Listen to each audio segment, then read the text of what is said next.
Thank you so much, everybody. Keep it going for Justin and Brad. Two of my favorite broken white men. You know? Just damaged, discarded. I like Justin because he says all of like, you know, he gets all like the racism and homophobia out of the way. You know? Kind of softens the blow a little bit. It's nice to see. This is great. There's so many people. There's too many people here. Really. To be honest with you, it's alarming. It's it is nice though, because you know we do a podcast just in my friend's apartment, and I don't really consider that people are listening to the things that I say or think. Hence most of the borderline racism. Because it's like internal monologue. You know, like you go into the kitchen, you stub your toe. You don't mean that about Hispanics.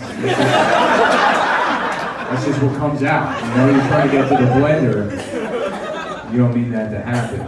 But it's nice. I mean, I guess the fear is you do a live show, and then because sometimes you get like just like a toad, like a racist toad that's like you're my hero. You know, it's like please don't be whatever that is. You know? It's nice to see normal people here, I guess. Yeah, and this will be. I'm gonna try and do something different, right? Because I've done comedy for a while, but mostly as like a middle, trying to not get fired from clubs. So I want to have something that feels a little bit more personal. So the only way I can describe this will be like, what if Nanette meets Papa John, right? You know?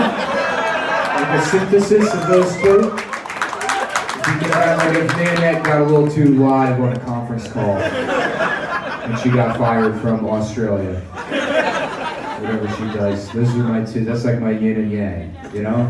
Yin and yang being two racist Chinese characters in my head that dictate all of my actions. It's the two of them together. Yeah, I've been doing comedy for a while, and I pretty much have resigned to. By the way, if you didn't come here because of the podcast, I'm sorry. I just apologize. I didn't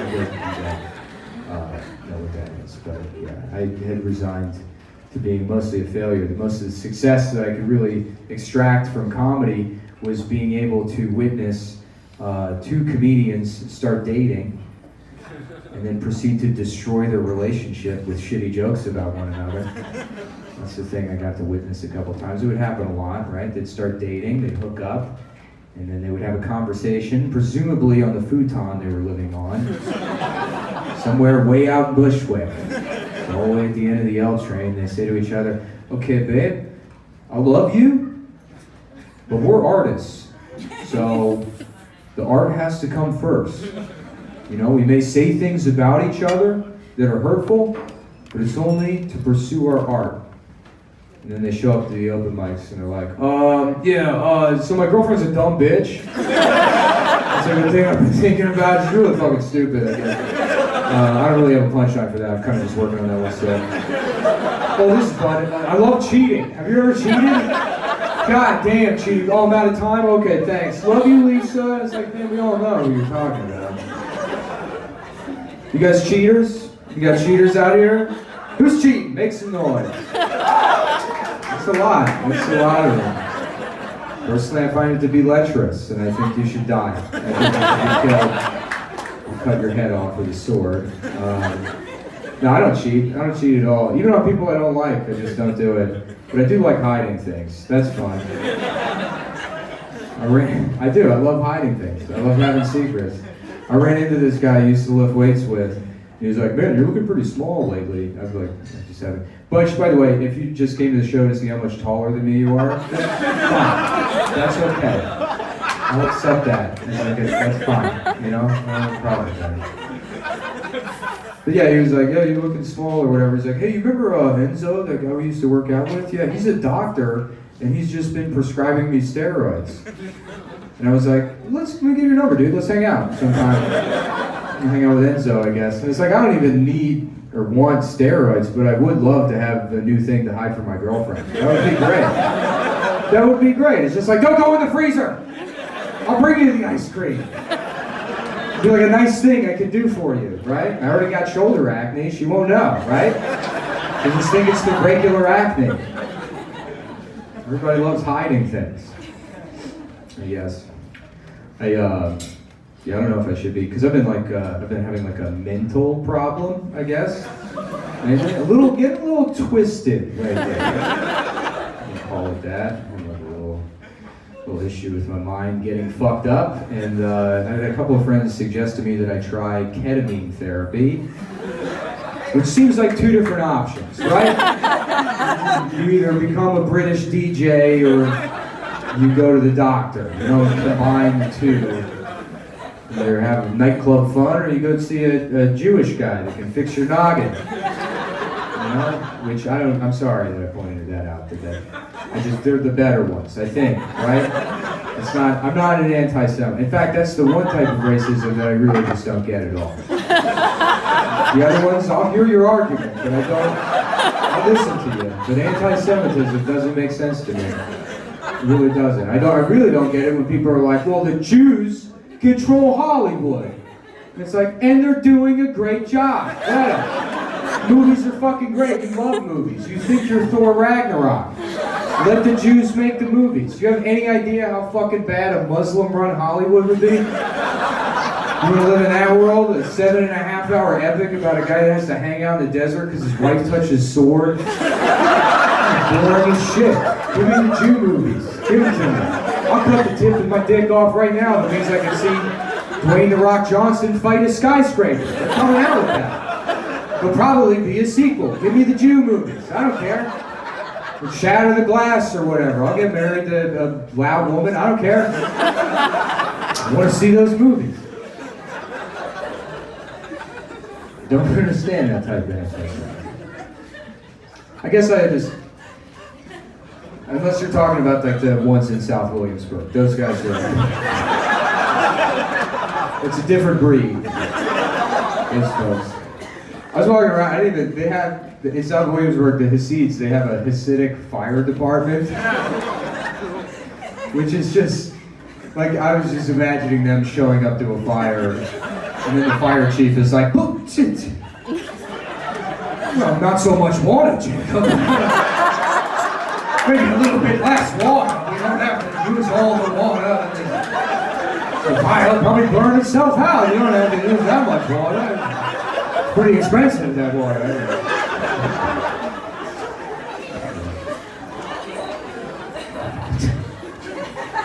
That falls somewhere in the middle, I guess. But yeah, I guess I should go to a therapist, right? Those guys, have one of those guys take a look at my head. But I'm afraid, honestly, of going to therapy. It kind of scares me. Because it's never the thing you go for, right? There's always an upsell, hidden charges, shit like that. It's kind of like going to a mechanic, right? It's basically the same thing as going to a mechanic. You're like, yeah, I got a problem with my Toyota. And they're like, well, for starters, it's not a Toyota. In fact, it's not even a car, it's just a picture of you being molested. It's like, how much is that going to cost? I just thought that we were going to get the oil changed. I didn't know I was going to have to deal with this. Right? Just nickel and dime in over there.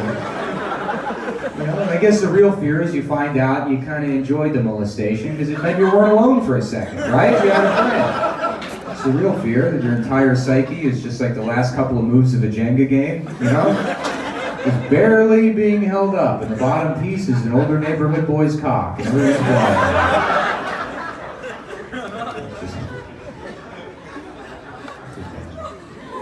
I also didn't go to therapy for a long time because it was like, cost prohibitive. It's fucking expensive, I didn't have health insurance for a while. And I do think everyone should be able to have health insurance. That should be paid for by the government for free, right? Thank you.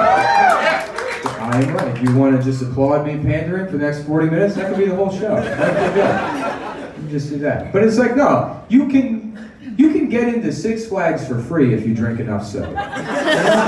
You just show up, you're like, I did it, I drank 35 Cokes. They're like, get in there. He's gonna lose a leg on the teacups. He's got diabetes, let him in. I just feel like the hospital should work the same way. You're like, look what I did to myself. And they're like, we'll pay for it. It's fine. You know? But I got enough money to go to therapy now. But I also have enough money to afford the world's fanciest suicide. That's an option. And it should be considered, right? I don't have to throw myself in front of the train like a peasant, right? I could go all out. We'll turn it into a 10-episode reality series. It'll be like an Indian wedding, right? Just a huge suicide, huge fancy suicide with a procession of elephants. I'll be on the main one in the traditional garb, which is a My Chemical Romance shirt, fishnet pants, you know, ready to die. I've got an ornate antique hunting rifle. It's made out of gold, covered in scripture. It's got one of those bell ends like Gaston had, right? And then I just ride the elephants into Dave & Buster's, right? And my jaw's already broken to fit the bell end in there. I'm like, I'm here to die! And then I just blow my brains out in front of whoever is still going to Dave & Buster's. Which is probably just people that don't know you can kill yourself. Right? And then they're like, what did he just do? Barbara, do you see that? There's an option. We don't have to keep playing video poker for the rest of our lives. We can just kill ourselves. And then I've done something for those people. It comes full circle. And I'm a hero in a way.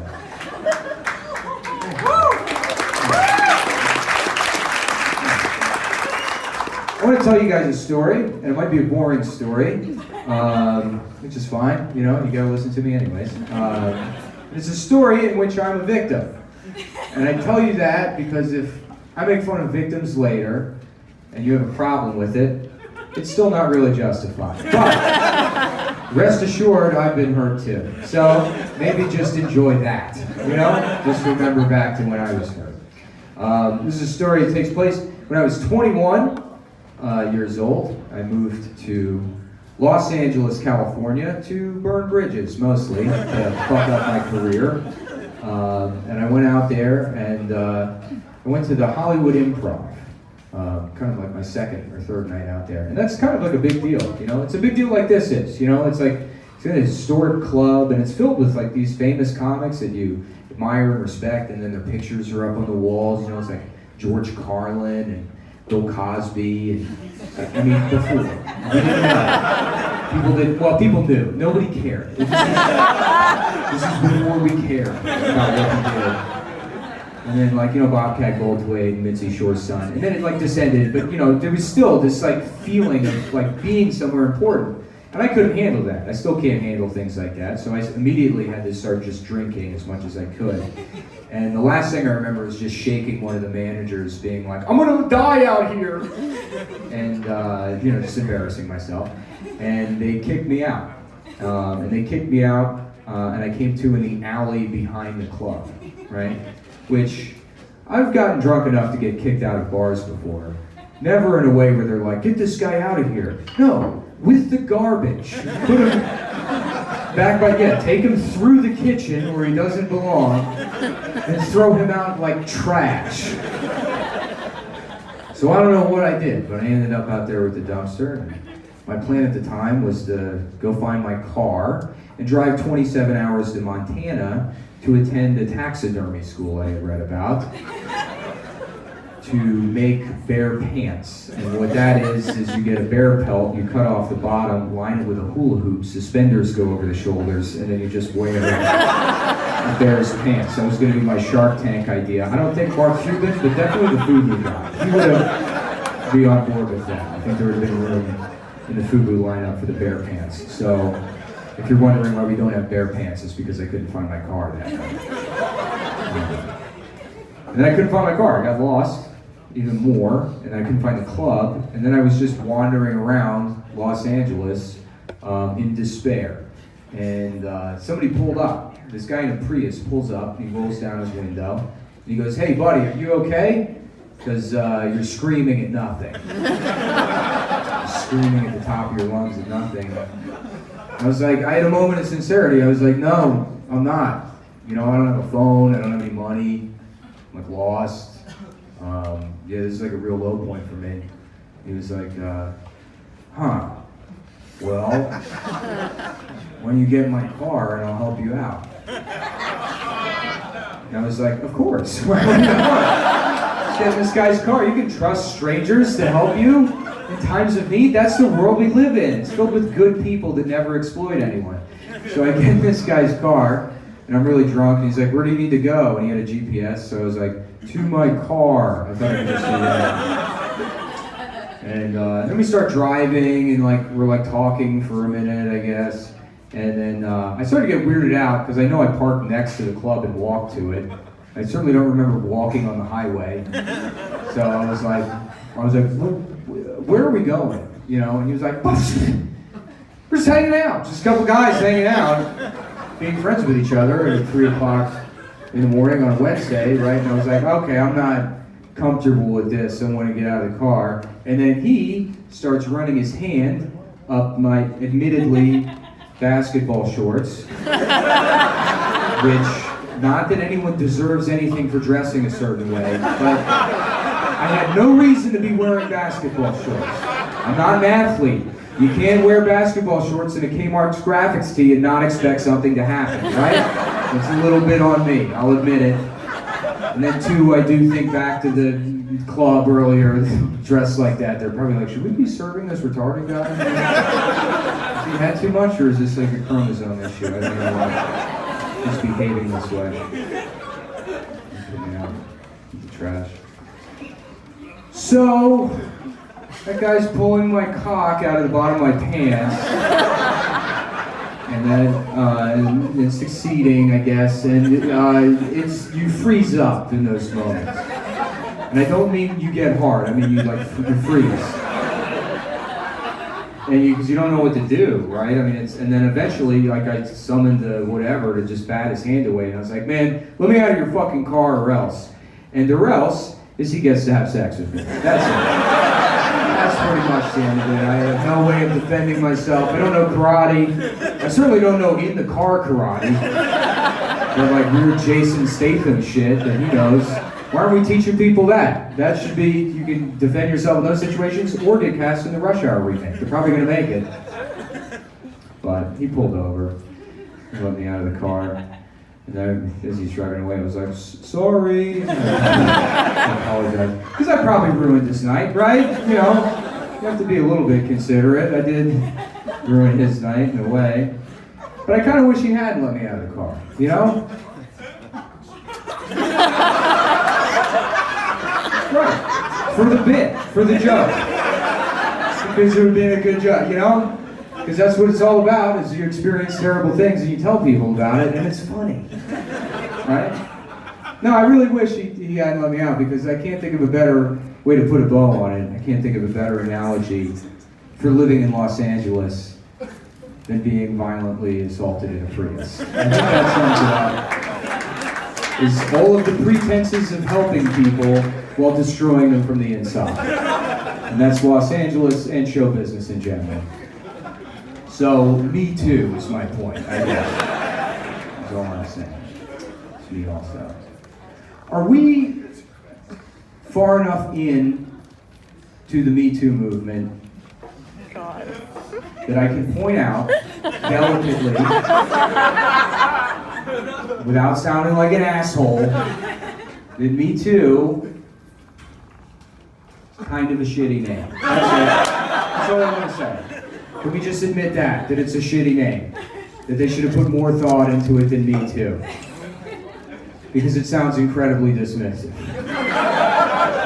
Imagine you're listening to somebody tell you the worst thing that's ever happened. This unbearable trauma that they'll have for the rest of their lives. They're like, and nobody believed me, and the police called me a liar, and then somebody walks in, they're like, oh yeah, me too. Yeah, same. Yeah, been there, done that, sister.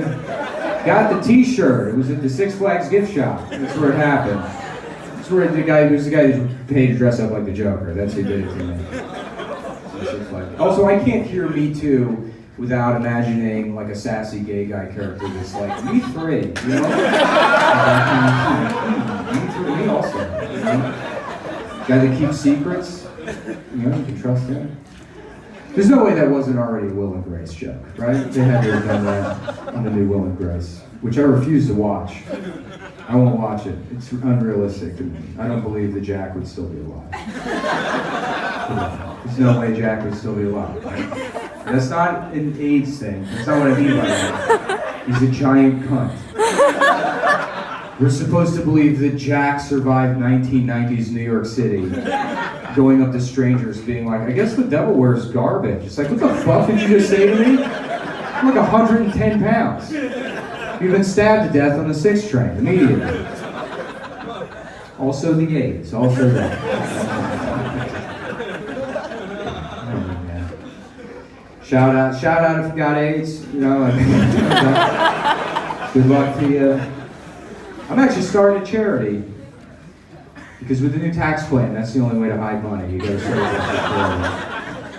It's a charity called Blades for AIDS. And what we do is we buy rollerblades for guys with AIDS. And I know what you're thinking, obvious flaw, those guys already have rollerblades. Yes. I'm aware of that. I've thought of that already. Okay? But as the disease progresses, you lose bone mass, you go down a shoe size, you're gonna need new rollerblades, guys. Okay? That's where we come in, and we're keeping those guys on the boardwalks. To stop Donald Trump. Once and for all. We're gonna resist him. You guys part of the resistance? Resisting him? You gotta, because he's so irresistible, isn't he? With a big old peanut M&M. I fucking love that guy. You know? I don't give a shit about Trump. I try not to talk about Trump on stage, just because like I don't care. He doesn't, like anything that he could do doesn't affect me. Like all the, like, I'm not gonna wake up and be like, what if he makes cocaine illegal? Like I don't,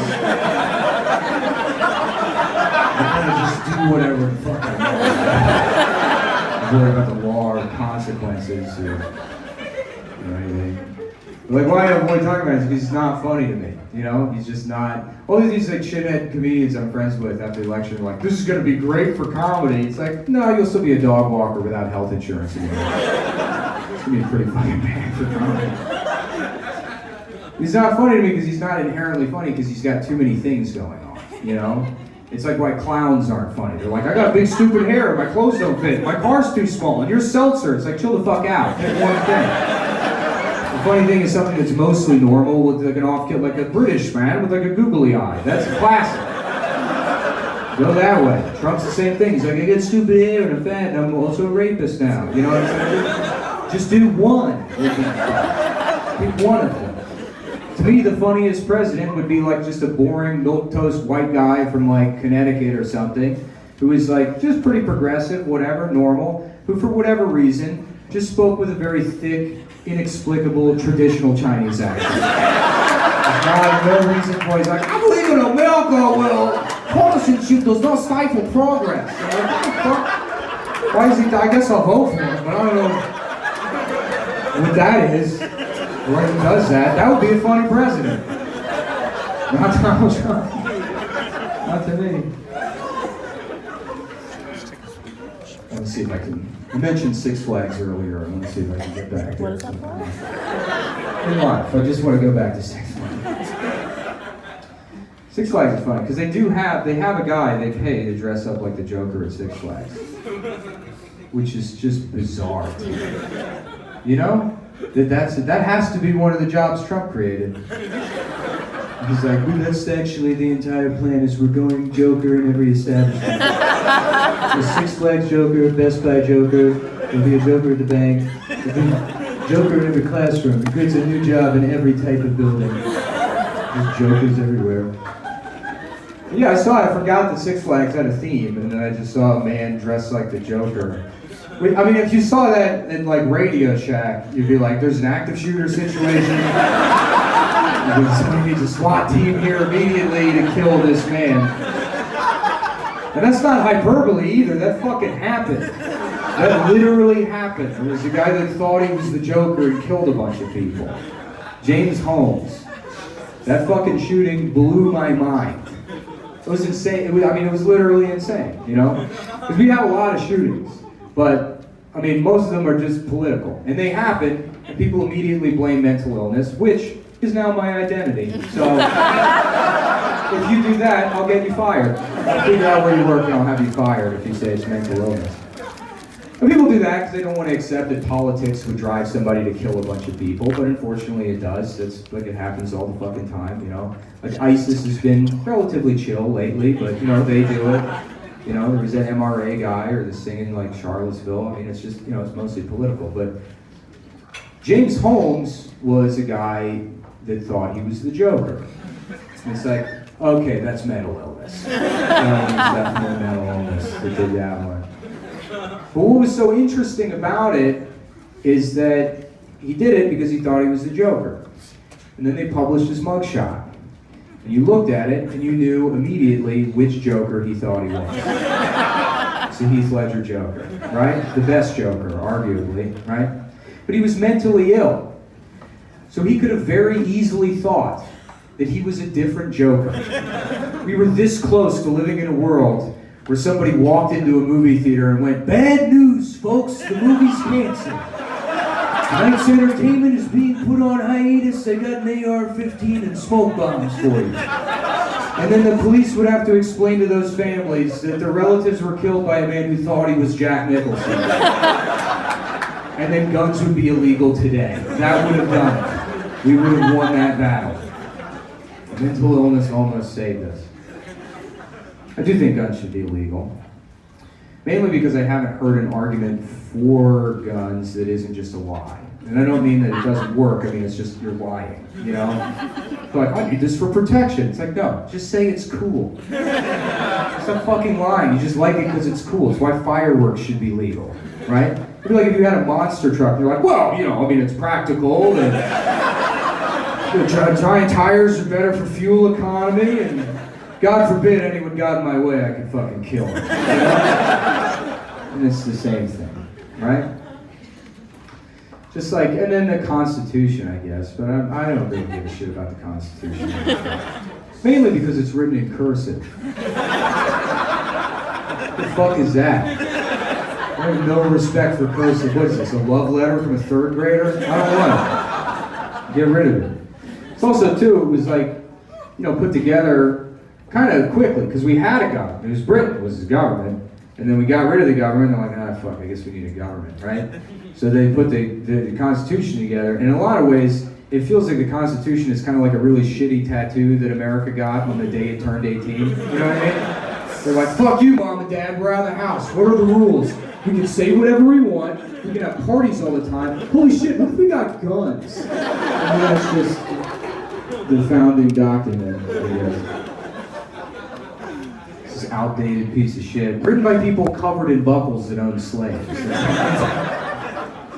Doesn't make sense to you. There's one of the amendments says you don't have to let soldiers in your house if you don't want to. It's 2018. Nobody owns a house. Nobody owns a house. Nobody owns anything.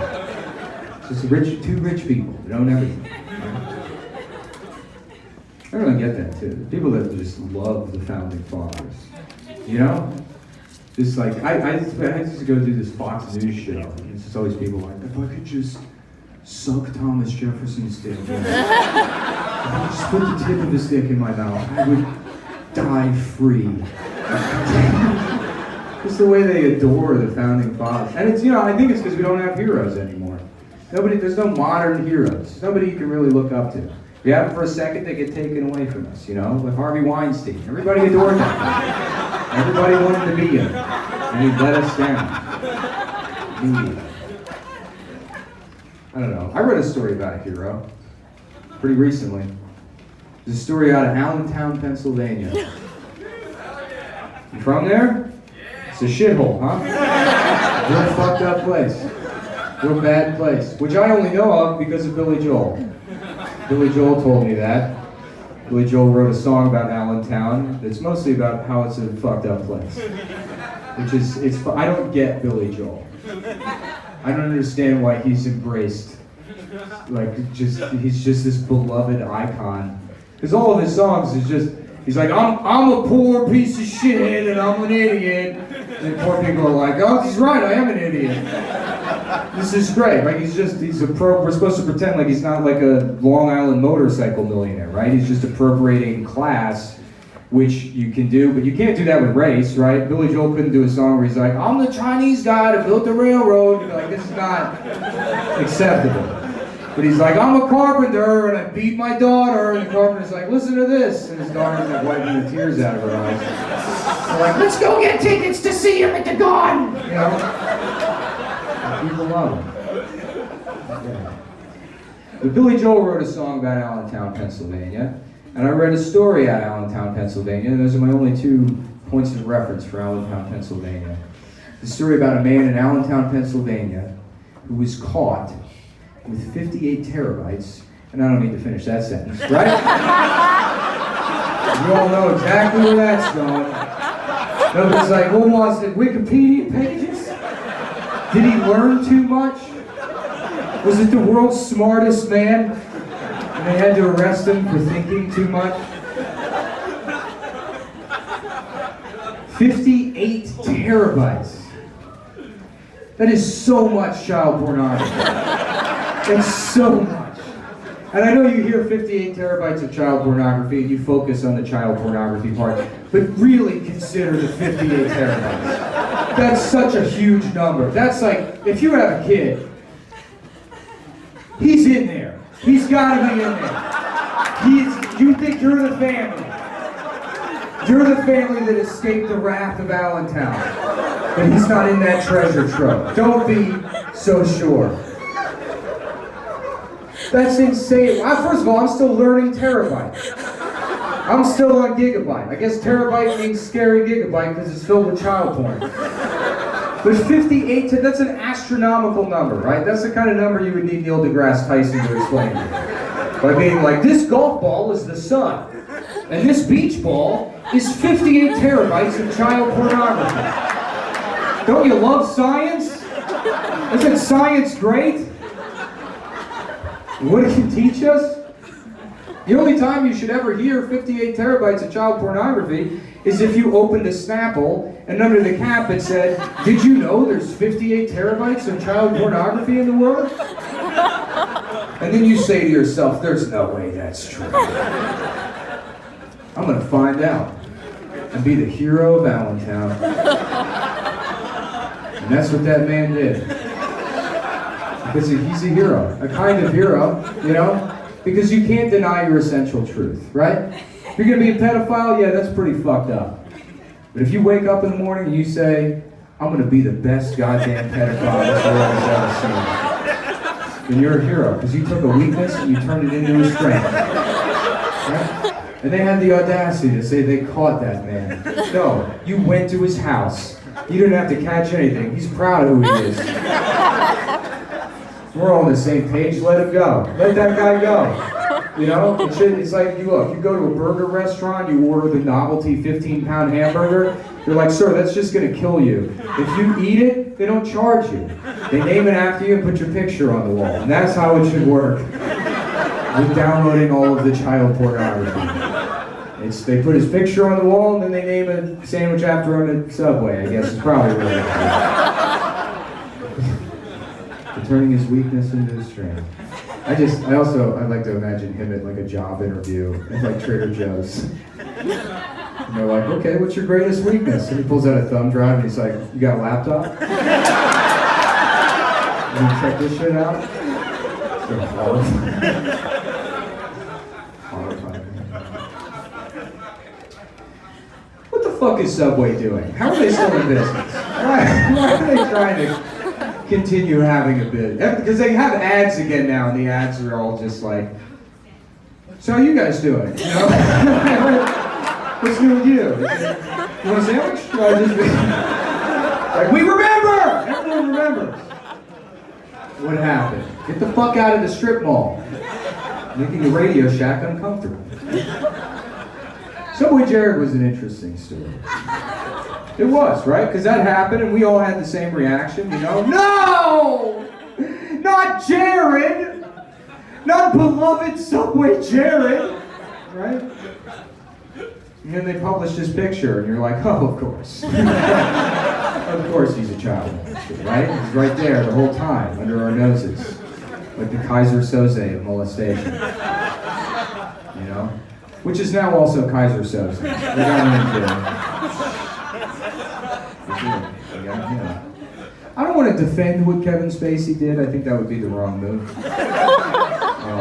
But I did read that he was harassing production assistants on the set of House of Cards, which, if you know who production assistants are, that's just, I mean, it's pretty fun. It's a funny group of people. Because it's always just a rich guy's son with a fake job. That's who production assistants are, you know? It's always a kid and his dad's like, Benjamin, if you take the labels off these water bottles, and I know what I'm doing, but that's always what that guy sounds like. So it's accurate. And then this kid's like, oh boy, I get to bring peanut M&Ms to Kevin Spacey. And Kevin Spacey's like, shut the door, Benjamin. You want to learn how to act, Benjamin, right? And again, horrific that it would happen to anybody. Horrible, but if it's happening to a rich guy's son, it's like maybe there's some justice in this world. Just a little bit for us Bernie Sanders folks, you know? That's what I understood of his campaign. We all get brain pills and we get to rape the children of the rich. Right, I think. I'm sorry. Sorry, I feel like I go too hard with that sometimes. But you couldn't do rape jokes for, I don't know, like 6-7 months. That was pretty hard for me. I feel like a groundhog, you know? And it's like, here. You say rape yet? No? Rape? 3 more months? You got it? Subway Jared was an interesting lesson. Not for us regular sex people, but for brands. You know, it was a lesson for brands. And that lesson is always go fictional mascot. Right? Just draw a fucking cartoon character. Don't put a human being in charge of your logo. You can't do that. You turn somebody into a brand. You can't expect a man to hold up those embarrassing pants for 15 years. Be like, look how disgusting I used to be. Now I'm a different kind of disgusting, a whore for a sandwich restaurant. And expect him to not molest at some point. That's the end of that road every time. Case in point, try to pick a fictional mascot that wouldn't be a molester if they existed. You can't do it. It doesn't exist. Ronald McDonald? Wrong.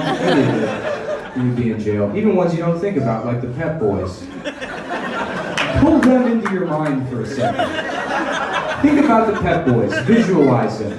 Now ask yourself, who do they fuck? Who do those men fuck? There's giant balloon heads, children's bodies. One of them has glasses you can't see through. That's a telltale sign of a molester.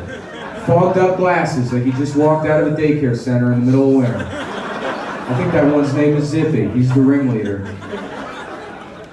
Captain Crunch is probably the worst of all of them, right? Weird 4-foot-tall man with glued-on eyebrows. He's got fake eyebrows that are on his hat. That's how far removed he is from normal human emotion.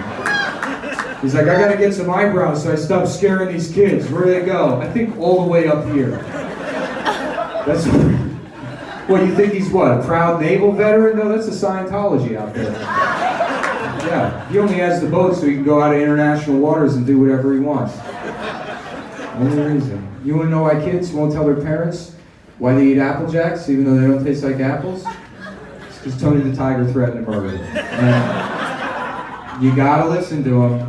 He's an 8-foot-tall tiger that's almost naked, but not completely. He's got a handkerchief on with his name on it, which is so much worse than completely naked. If you went outside right now and there was a nude man, you'd be like, that poor nude man lost all of his clothes.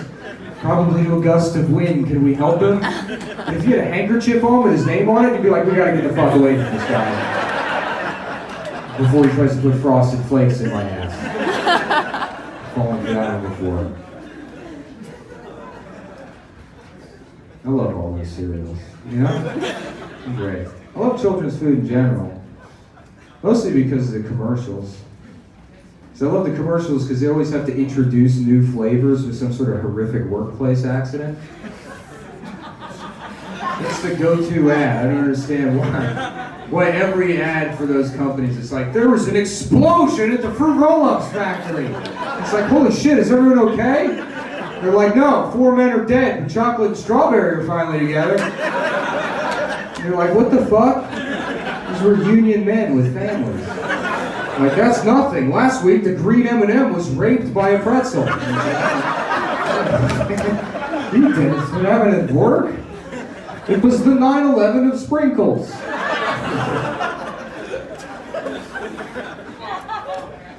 Yeah. I got a friend that's a 9/11 conspiracy theorist. That's fun that people are still doing that. That's like being into like VHS tape collecting at this point. Still trying to sell people on 9. And he's an idiot too. He tries to prove it to you and goes, man, I can fucking prove it actually. Watch this, and he'll pull out like a $20 bill, right? And he'll start folding it up. People do this. He like folds up the bill, and it's like, first of all, where did you even get $20? You know? Your parents should just be writing the rent check directly to the landlord. You shouldn't be involved in the process. He like folds up the bill and he shows it to you, and he's like, doesn't it look like the towers? And it's like, no, it doesn't. Also, what do you think happened?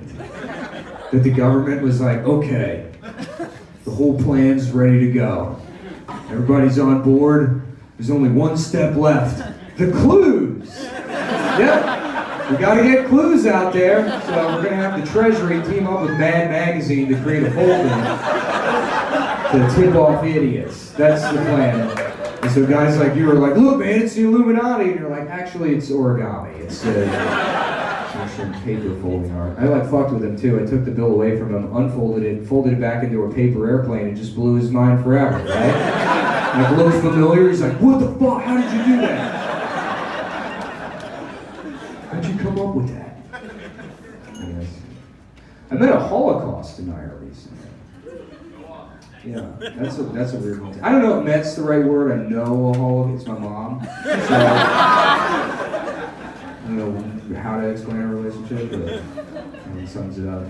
Holocaust denial is funny, because it's like, the people that do it they're always trying to sell it as if they're not anti-Semites. It's just like, no, I just care about this one part of history. You know, it just doesn't make sense to me. All these pictures are in black and white, you know, 6 million right on the nose, no pun intended, but like that just seems weird with everybody number. But then it's like, yeah, but you also have a swastika tattoo. They're like, that's just a coincidence. You know? So they're always just doing it to piss off Jewish people. That's the only reason to deny the Holocaust.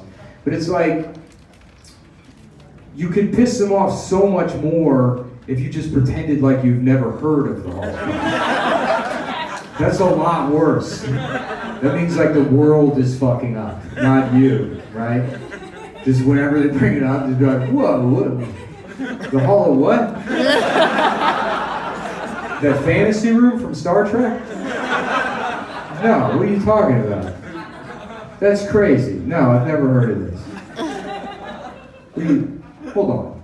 Hitler the painter? Did that.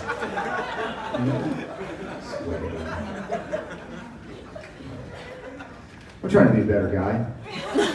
I am. I really am. I've come full circle on microaggressions. I guess that was a thing at the stop. Which microaggressions, I learned that word the same time I learned the word micropenis, so they're kind of just linked in my head.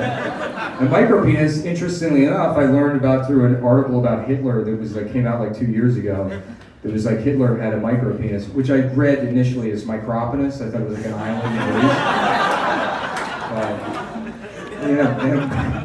They said Hitler had a micropenis in the article, and that's like such a funny thing to publish because it's like, what is the tone of that supposed to be? It's about, forget everything you thought you knew about Big Dick Hitler. Yeah, I got bad news for you. It turns out he wasn't so cool after all. Okay? But I don't know why you're publishing it, because it's like, you're not going to hurt Hitler's feelings in that story, right? He's dead. Everyone knows he died in Argentina in 1973. You're not hurting Hitler's feelings. You're just singling out the most insecure group of men in the world and being like, guys, big news. They're like, is it a cure? They're like, no, you're Hitler now also. You're just also Hitler. But I guess it makes sense that Hitler had a micro penis, right? Makes the Holocaust make sense, for sure. You know? Because imagine, you're Hitler, and you have the world's worst dick. Just the worst dick in the world. This is the 30s, dude. There's no Reddit. You can't find a community of these guys. They're like, it's women's fault. You know, you got nothing. You just gotta sit there with that shitty dick. And then you find out there's a group of people out in the world just cutting off parts of their dick and throwing it away. It's like, there's too much dick. Let's get rid of some of it. You would do a Holocaust? You would absolutely do a Holocaust. You could not promise yourself you wouldn't. Just fuck a mile in another man's dick before you judge him. That's all I'm saying. Yes. Yeah, I'm trying to stop doing microaggressions. One I was doing, anytime I go get Chinese food, I read the fortune in my head in kind of like a racist Confucius voice. Which my justification for it was like, that's how it comes true, right? You don't tell somebody your birthday wish, you don't read the fortune in a boring white guy voice. My friend, she was like, that's racist, you can't do that. And I was like, why? You know, it's happening in my head. Sure, I repeat it, the room's full of people, but the initial act is just happening in my head. And if something happens in your head, is that bad, right? Because if we're going on that metric, then if it's happening just in your head, it's bad, then I am the world's worst sex attacker, right? The horrific things I've done to everyone I've ever met. Every man, woman, and if you thought I was going to say child, that's in your head. So, maybe need fucking therapy instead of turning me into a molester. But I don't know, I don't think I'm racist because I've never held any kind of disdain or prejudice or hatred in my heart for any group of people besides Italian Americans. Just saying. That's it, you know? And I'm not saying that, they deserve it, obviously. They're just like kind of a greasy, shifty people that you can't trust. But I'll be honest with you, I have a respect for them now. Because Italian Americans are the only group left in America you can just be openly racist towards and no one gives a shit. Just say whatever you want about WAPs. Nobody's gonna get you fired. Nobody. They're not writing a blog like, what did they say about Anthony? It's not happening. You just fucking put them on blast. No one cares. And it's like, we're not going to get rid of racism entirely. You can't do it, you know? We tried to, we ended up in this reactionary situation we're in now, right? So if you can't get rid of whatever vestiges of racism there are, let's just funnel all of them into one group of people. Let's just put it all on the Italians. Somebody needs to bear that cross. They love wearing them so much, so let them have it. You guys were a lot of fun. Thanks. Justin, Brad, good night. It's Mullen, everybody. Let them hear it, you know. Thank you guys for coming out. Remember to get your waist fast and, go live your fucking life and enjoy it. Thank you.